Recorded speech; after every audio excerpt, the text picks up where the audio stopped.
तो गाइस लेके आ चुका आप सभी के लिए एक और नया वीडियो। तो आज हम बात करने वाले हैं IRFC शेयर के बारे में और कुछ रेलवे स्टॉक के बारे में। जैसे कि अगर आप यहाँ पर देखोगे तो अभी सब आप लोग सुन रहे थे कि अब IRFC में OFS आएगा, लेकिन अब ऐसा न्यूज़ आ चुका है कि कहीं ना कहीं यहाँ पर हमें 99% लग रहा है कि अब OFS आ ही जाएगा IRFC में OFS आएगा और कुछ सरकारी यहाँ पर बैंक में OFS आने वाला है। वो एक बहुत बड़ी अपडेट निकल के आई है OFS को लेके। वो क्या है वो भी आपको इस वीडियो में मालूम पड़ेगा। और काफ़ी लोग यहाँ पर IRFC शेयर में हाई पे बाय करके फंस चुके हैं, क्योंकि IRFC शेयर अच्छा खासा रिटर्न दिया था और एक तेज़ी को देख के काफ़ी लोग उसमें ऐड हुए थे। उसके बाद रिटर्न देने के बाद अगर आप देखोगे तो कंटिन्यू स्टॉक नीचे गिरता रहा। उसके बाद मार्केट सेंटिमेंट्स ख़राब हो गया तो स्टॉक और ज़्यादा गिर गया। अगर अभी आप देखोगे तो अभी आपको इसमें क्या करना चाहिए, अगर आप लॉस में हो तो आपको निकल जाना चाहिए या रुके रहना चाहिए, आपको इस वीडियो में पूरा क्लियर हो जाएगा। तो आइए सबसे पहले मैं आपको OFS का यहाँ पर न्यूज़ बता देता हूँ। अगर आप यहाँ पर न्यूज़ देखोगे तो आप यहाँ पर पढ़ सकते हो, सरकारी बैंक और वित्तीय संस्थानों के हिस्से बेचने के लिए सरकार ने बढ़ाया कदम, फोकस में है सरकारी बैंक और लाने वाले हैं OFS। अगर आप यहाँ पर देखोगे OFS के लिए बोलियाँ मंगाई गई है। अगर आप यहाँ पर पढ़ोगे तो आज OBI, central bank, union bank, LIC और न्यू इंडिया एशियरेशन जैसे कंपनियों पर फोकस बना हुआ है। तो यहाँ पर कुछ बैंक में अगर आप देखोगे तो OFS आने वाला, सरकारी की बड़ी होल्डिंग है तो वहाँ पर सरकार जो है अपनी होल्डिंग कम करने वाली है। और IRFC में भी अगर आप देखोगे तो सरकार के 85% की यहाँ पर होल्डिंग है तो वहाँ पर जो है OFS लाने वाले हैं। तो ऐसे कुछ कंपनियां हैं और यहाँ पर कुछ बैंक हैं, जैसे आप LIC देख सकते हो, IRFP देख सकते हो, जिसमें IOB देख सकते हो, जिसमें सब देख सकते हो सरकार की तरफ से यह चुनौतियाँ सरकारी बैंक और OFS के लिए बोली मंगाई गई है। तो यहाँ पर OFS आने वाला है। अगर आप यहाँ पर पूरा डिटेल में पढ़ते हो तो आप यहाँ पर देख सकते हो।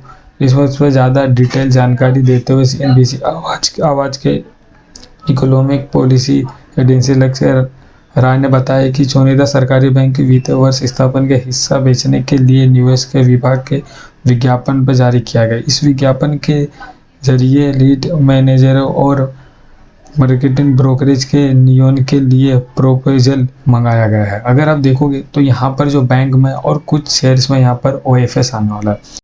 तो यहाँ पर आप पूरा डिटेल देखोगे तो आपको मालूम पड़ जाएगा, पढ़ सकते हो। लेकिन अगर हम आगे देखें तो OFS कैसा आएगा, अगर हम यहाँ देखोगे यह हिस्सेदारी को स्ट्रेटेजिक सेल ना होकर ऑफर फॉर सेल के जरिए होने वाली बिक्री होगी। अगर आप देखोगे तो यहाँ पर पूरा ऑफर फॉर सेल होगा, मतलब बड़े बड़े लोग सरकारी आपको यहाँ पर बेचेंगे और जो इन्वेस्टर है, रिटेलर लोग हैं, वो यहाँ पर खरीदेंगे। ये पूरा का पूरा ऑफर फॉर सेल होने वाला है। न्यूनतम सार्वजनिक हिस्सेदारी नियम पर करने के लिए हिस्सा बिकेगा। पहले भी 3 साल के लिए लीड मैनेजर और मार्केटिंग ब्रोकरेज के नियमित की गई थी। 3 साल की मियादन खत्म हो जाने पर फिर से नियुक्ति की जा रही है। अगर आप देखोगे तो यहाँ पर 3 साल का ख़त्म हो गया था, फिर से यहाँ पर किया जा रहा है। तो यहाँ पर जो है IRFC में पूरा चांस है कि अभी हमें OFS आते हुए नजर आएगा। अब OFS आएगा तो क्या होगा, अगर आप देखोगे तो OFS आएगा तो यहाँ पर जो है IRFC और डाउन में चला जाएगा और डाउन में यहाँ पर आएगा। मतलब अगर आप देखोगे तो 100 रुपये के लेवल के आसपास हमें जाते हुए नजर आएगा, लगभग 100 रुपये से नीचे भी यहाँ पर आ सकता है। तो आइए हम देखते हैं कि IRFC में अब लॉन्ग टाइम के लिए कैसा है, क्या इसका फाइनेंशियल ठीक है या हमें OFS आने से पहले निकल जाना चाहिए। अगर हम यहाँ पर मार्केट कैप देखोगे तो यहाँ पर काफ़ी ज़्यादा तो जो यहाँ पर कम हो चुका है, 1,61,000 करोड़ का बचा है। P रेशियो 24 का है। ROE देख सकते हो यहाँ पर जो है 5.73 का, ROE देख सकते हो 13.7 का है। अगर हम देखें कि कंटिन्यू क्यों यहाँ पर गिरावट है, गिरावट की सबसे बड़ी वजह है वो है सेल ग्रोथ और नेट प्रॉफिट में यहाँ पर ग्रोथ नहीं आना।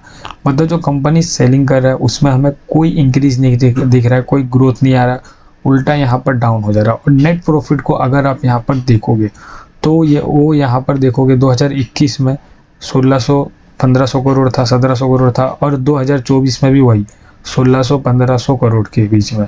अगर आप देखोगे 1600 से 1700 करोड़ के बीच में 4-5 साल से अगर आप देखोगे 2021 से 2024 तक। तो यहाँ पर देखोगे तो यहाँ पर कुछ ग्रोथ नहीं दिख रहा। और अगर आप वहीं सेल ग्रोथ में अगर आप देखोगे तो पहले अच्छा खासा ग्रोथ करता था, 29%, 33%, 22% के आसपास। लेकिन अब ग्रोथ के परसेंटेज अगर आप देखोगे तो क्या हो रहा है, पूरा कम हो चुका है। यहाँ पर देखोगे तो पूरा कम हो चुका है। यहाँ पर अगर आप देखोगे तो 0.14 के पास आ चुका, मतलब आधा % यहाँ पर जो है सेल में चल रहा है। कंपनी कोई ग्रोथ नहीं कर रहा है क्योंकि कंपनी को ऑर्डर मिल रहा है तो यहाँ पर टाइम पे पूरा नहीं कर पा रहा है। कंपनी के पास ऑर्डर है लेकिन वो टाइम पे पूरा नहीं हो पा रहा है।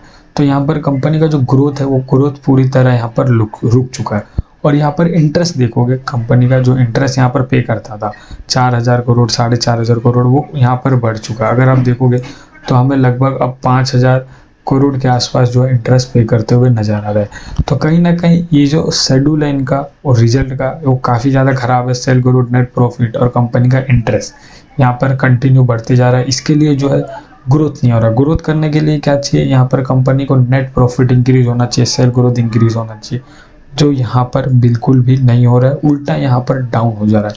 इसके वजह से कंटिन्यू IRFC का शेयर गिरते जा रहा है। तो आइए हम यहाँ पर चार्ट पैटर्न पे देख लेते हैं कि आगे हमें इसमें कैसा व्यू रखना चाहिए, क्या करना चाहिए। तो यहाँ पर हाई मारा है 230 का। तो लोगों के मन में अब सवाल है कि इतना बड़ा हाई मारने के बाद इतना डाउन आ गया, तो क्या अब 230 वापस जाएगा? जा सकता है। कंपनी के जो फाइनेंशियल है वो ठीक हो जाए, पहले जैसे हो गए तो 230 का यहाँ पर 300 का भी हाई मार सकता है। लेकिन अभी क्या होगा, अगर आप अभी देखोगे तो अभी कंपनी कंटिन्यू हमें गिरते हुए नज़र आ रहा है। पहला रीज़न है मार्केट सेंटिमेंट्स, दूसरा रीज़न है कंपनी का जो है रिजल्ट खराब आना, कंपनी यहाँ पर ग्रोथ नहीं करना, तीसरा रीज़न है कंपनी यहाँ पर बिल्कुल भी ग्रोथ नहीं कर रहा। ग्रोथ करेगा तभी यहाँ पर जो है शेयर का प्राइस हमें भागते हुए नजर आएगा। लेकिन कंपनी कोई ग्रोथ यहाँ पर नहीं कर रहा है। उल्टा जो यहाँ पर है उनकी जो ग्रोथ थी वो यहाँ पर डाउन होते हुए हमें नज़र आ रहा है। अगर आप आगे देखोगे तो इसमें हमें आगे क्या व्यू रखना चाहिए, जैसे कि जो लोग यहाँ पर हाई में बाई कर लिए उन लोग के लिए यहाँ पर काफ़ी ज़्यादा वेट करना पड़ेगा, क्योंकि जब तक स्टॉक यहाँ पर 160 के ऊपर ना चले जाए तब तक हम यहाँ पर बुलिश ट्रेंड में नहीं रहेंगे। स्टॉक में आपको काफ़ी पहले बोला था कि यहाँ पर हमें कंसोलिडेट लेवल देखने को मिलेगा और वही हुआ। यहाँ पर इसमें कंसोलिडेट लेवल देखने को मिला। अभी जो इसका सपोर्ट निकल के आ रहा है वो है 116 का। कितने का? 116 का। जब तक स्टॉक 116 के अंदर है तब तक हमें यहाँ पर थोड़े टाइम तक कंसोलिडेट करते हुए नजर आएगा। मार्केट सेंटिमेंट्स खराब हुआ, यहाँ पर हमें वो 116 का भी लेवल हमें तोड़ते हुए नजर आएगा। OFS आया तो आपको लगभग ये 100 रुपये का भी लेवल यहाँ पर दिखा सकता है। 100 रुपये से नीचे भी यहाँ पर जा सकता है। OFS अगर देखा जाए तो न्यूज़ के बेसिस पे तो यहाँ पर काफ़ी जल्दी यहाँ पर OFS आ सकता है IRFC में। तो अब इसका 116 का सपोर्ट लेके चलो। OFS आया तो आप 100 रुपये का भी लेवल देख सकते हो।